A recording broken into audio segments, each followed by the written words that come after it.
For those who have followed me on Facebook, you'll notice that I care about modern disaster preparedness. I have since made my own unique bug-out bag in case we ever need to evacuate due to fire or other disaster. There have been a few close calls due to recent fires in the past few years here in California. While it can be fun to imagine a post-apocalyptic survival situation and pack your bag with wilderness survival and weapons and everything, but bringing myself back to reality, I try to pack my bag with stuff somewhat more relevant to my needs here in an urban environment. While you can customize your own bug-out bag or order a pre-made one online, there are a few items you should always have inside. With that, I'm Veronica from Paint My Moment, and here are 10 items you should always have in your urban bug-out bag. Number 10. Bottle of water and life straw. This should be obvious, but still crucial. Bottled water doesn't have an expiration date, so keeping a bottle or two in your bug-out bag is easy and essential. Online models will have pouches of drinkable water that are meant to be single serving, but they aren't reusable or refillable. So even if you have a pre-made bag that you got online, I'd recommend switching out those pouches for bottled water, and you could just keep those as like an emergency source in your house. If you're in a situation where safe water or a regular supply of water can be tricky, such as say a flood evacuation, then I also recommend having a life straw in your bag. In fact, I'd recommend having one in general. This tool is like a portable super water filter. It can remove bacteria, parasites, microplastics, and can microfilter water down to 0.2 microns. The life straw can provide around 4,000 liters of clean and safe drinking water just by placing the straw directly in the water source and drinking through it. It is a must-have for any emergency kit, and it has been a wonder, especially in third world countries where water is frequently contaminated or hard to purify. Number 9. A good multi-tool. I need to emphasize that you'll want a good quality multi-tool. The cheapest options often don't work well when you need them. The blade can be dull, the metals can be brittle, the saws and the scissors don't function well, and much more. While you don't have to get the most expensive ones available, at least do some research and get a decent one. Leatherman, Gerber, and Victorinox are all good brands with a range of prices you can work with. You can even go to a knife or tool store and get advice from the people there. These tools' multifunction capabilities can come in handy, from saws and blades to scissors, screwdrivers, and even can openers. Since they're usually compact, they make great additions for an emergency bag, and they don't take up too much space, and they're useful in many areas, even just have on hand in general. Number 8. Spare clothes. Similar to traveling and keeping a spare change of clothes in your carry-on bag in case your plane is stranded or your luggage is lost, it's best to keep a change of clean clothes in your bug-out bag. Keep it simple, such as a pair of jeans or pants and a simple shirt like a t-shirt. Always remember to include a pair of socks, underwear, and of course a bra for women. Make sure they fit. If you live in an area where it can get cold, then pack a beanie and gloves into the bag as well, maybe even a scarf. Make sure they all currently fit and are clean.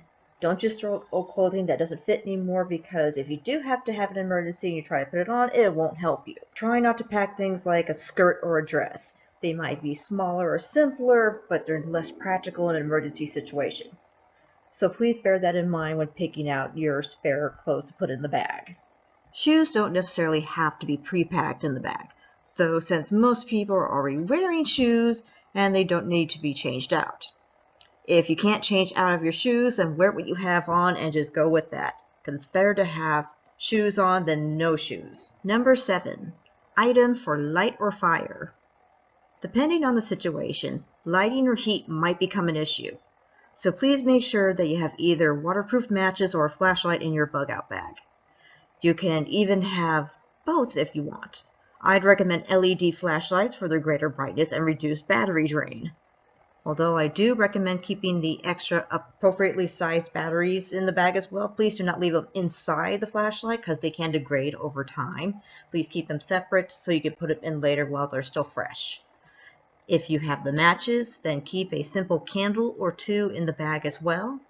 Small lanterns can be fun, but they do tend take up more space in the bag, so please consider that. There are some small LED lanterns if you want them, but I wouldn't choose it over the flashlight.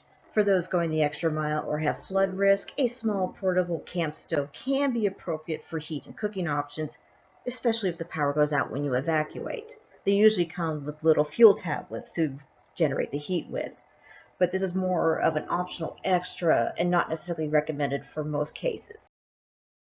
Number 6, toiletries and hygiene products. I don't mean like a makeup bag or special lotions or conditioners. This is something you'll want to keep simple and essential.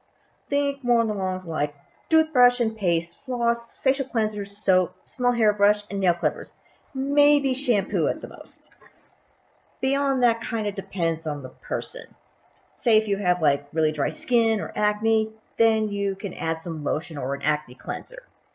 You could treat these like travel supplies and add a good portion into a little travel bottle to keep in your toiletry kit. I recommend keeping a pack of travel wet wipes as well. Now for the hygiene part. I know, right? One of those actions we do regularly, but don't like to think about or talk about. And it has a place in your emergency bag. I do recommend keeping a roll of toilet paper, preferably enclosed in a plastic bag to protect it. If the disaster takes away water pump functions or limits available toilet paper in an evacuation center, having your own TP when you need to go can be a lifesaver. Other hygiene products, particularly for women, are sanitary napkins and tampons. Thankfully, there are travel-sized packages of napkins and tampons that will last usually a normal menstrual cycle and can be stored in your bag. If interested, there's even the Go-Go product you could find online, which is a funnel that women can use to help relieve themselves when toilets aren't readily available. This is more optional, though, and more based on a more extreme situation, where hopefully you don't have to use it. Number 5, first aid kit. This one is obvious, but at least a small first aid kit should be kept in your bag for an emergency. It doesn't have to be a full-size one or your own personal portable hospital supply. Simpler kits should have at least your bandages, your antiseptic and bacterial wipes, wraps, maybe some Advil and Tylenol, ibuprofen, things for sting relief, wipes and gauze pads. Simple tools would be like bandage scissors, tweezers, and a small LED light, and those are useful tools to keep in the kit as well. You can make your own more comprehensive or customized after that, but for a bug-out bag, these are the basics that should be inside. It can be tricky to find a basic kit with both the tools and the medicine along with the bandages, but samples and travel-sized parts can be bought or added to a basic kit, especially if they were like samples and such. You can always add more into the kit so long as you have room and it's something that could be necessary. Number 4, cord or rope. One of mankind's earliest and most useful inventions ever. A simple skein of nylon or polymer paracord is a great addition to your emergency bag. It can help hold up tents and simple shelters, attach bags to your back when straps break. It can replace belts, help with splints, slings for injuries. It can even make a makeshift stretcher or make rescue lines on bridges and more. They tend to be very lightweight and strong and can be bundled into a tight space. A must-have in your bag. Number 3, duct tape. If you like Mythbusters, then you already know how this wonder invention can be endlessly useful.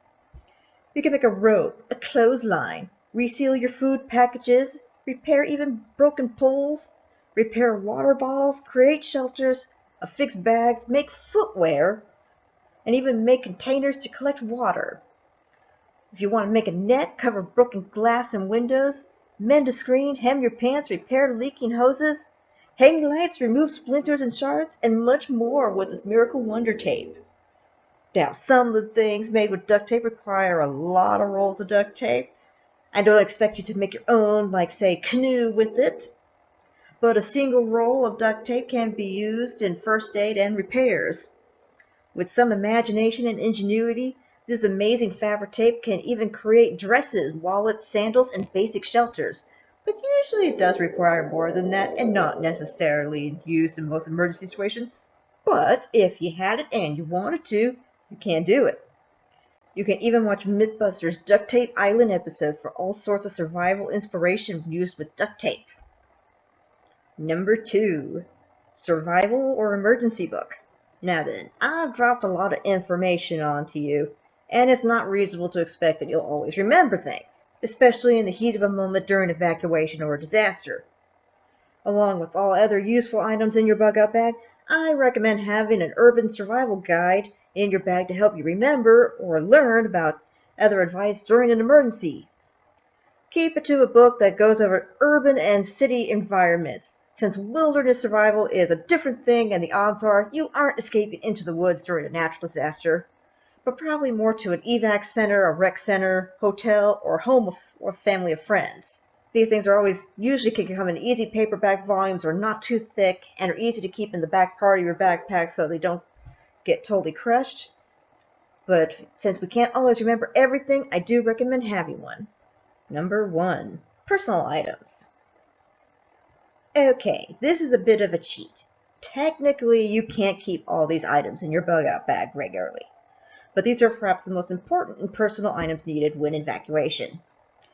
When in an evacuation, please try to remember to bring your wallet, which should have your ID, your license, cards, and money, along with your phone, charger, and any personal medications. You don't want to be escaping from a wildfire that's threatening your home and not have your essentials with you and suddenly need to have to try and call a doctor later to get new medications, especially if those medications are critical, such as insulin, heart medication, and more. Please try to grab those things before evacuating, if possible. Since you can't always keep such items in a bug-out bag in case of evacuation, what I recommend is to keep these items together so that you aren't searching for them. Although you can keep emergency money in the bag, it's not the same for credit cards, ID, and medicine. My meds are usually kept in a box near my bed to make sure I take my meds at an appropriate time, and my wallet, cell phone, and charger are usually in my purse. So, in the case of an evacuation, I can grab the med box and the purse along with my bug-out bag and take them all with me. You don't need to pick out the individual items, just grab it all and go with it. Since you'll probably be evacuating by car, you can just put everything into the car and drive off. If no car, then place the items in a separate bag to more easily carry along with your emergency bag. If you don't have a car, then place the extra items in a separate larger bag so that it's easier to carry along with your emergency bag. And that's my list of highly recommended items to have in your urban bug-out bag. I hope that it was a great help, and I plan to do more videos on disaster preparedness for your various pets in the future. If you want a more complete list of what I pack into my bag, you can search through my personal Facebook account through the Emergency Kit photo album to get a more in-depth look into the particulars of what I put in my own bag. Again, this is Veronica from Paint My Moment. Please remember to like or subscribe our YouTube channel and follow us on Instagram and Facebook, or support us through Patreon. For those of you who don't know, Patreon is a voluntary subscription site where you can support your favorite creators and even receive perks and prizes based on your support. Until next time.